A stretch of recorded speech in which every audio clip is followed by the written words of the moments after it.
What's going on in Burma or Myanmar is the worst instance of genocide and ethnic cleansing anywhere on earth. Babies being beheaded. One instance that the UN documented of a woman who was in labour being kicked. She gave birth to the child and it was stabbed to death. Young girls are being gang raped all the time. Old people are having their throats slit in front of their families. Families are being shoved into their homes, the homes barricaded and then set light to, and those people burnt to death. And this is going on in the country of which Aung San Suu Kyi is de facto leader. What she has done is at some points to remain silent, at other points to try to justify what's happening, calling the victims terrorists, calling the aid agencies, trying to help them, collaborators in terrorism. Desmond Tutu, Malala, all these Nobel laureates have appealed to her desperately to say, please, you too are a winner of the Nobel Peace Prize. Here you are now, complicit in crimes against humanity. How can this be? You should remove that prize from Aung San Suu Kyi.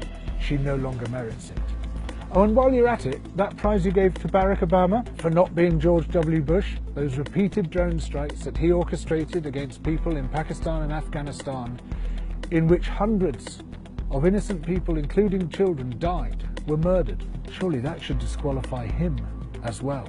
There have been some really weird decisions taken by the Nobel Peace Prize Committee, not least awarding Henry Kissinger the prize, this great architect of mass murder, this génocidaire.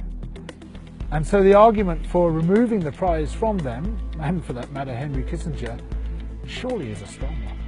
The way the Rohingya people are being treated is the way that ethnic people around Burma are being treated. The Kachin, the Karen, many others are being subjected to a similar sort of multiple genocide that's going on there. And it's partly because they're regarded as not fully Burmese. These aren't valid people with their Muslim beliefs or their animist beliefs, and so therefore they need to be stamped out. But that's allied to the fact that the lands they live on are valuable. There's good soil, there's minerals, there's timber, there's water. And the military and the government, well, once they've driven those people off, they can grab those resources and monopolise them for themselves and make phenomenal amounts of money. One of the justifications for this is that, oh, well, those Rohingya, they're Muslims. Muslims are bound to be bad people. They're going to do bad stuff. I mean, they're terrorists, aren't they? If you give them an inch, they'll take a yard and they'll start chopping our heads off. I'm sorry, it's not Muslims who are chopping people's heads off here. This is a Burmese army which is principally Buddhist. In fact, this is driven by this totally weird Buddhist fundamentalism, Buddhist intolerance. This is not a peculiarity of one religion or another. It's not a peculiarity of religion versus non-religion. It's just that there are certain people, a minority, a small minority of the world's population, who will do really, really bad things to other people.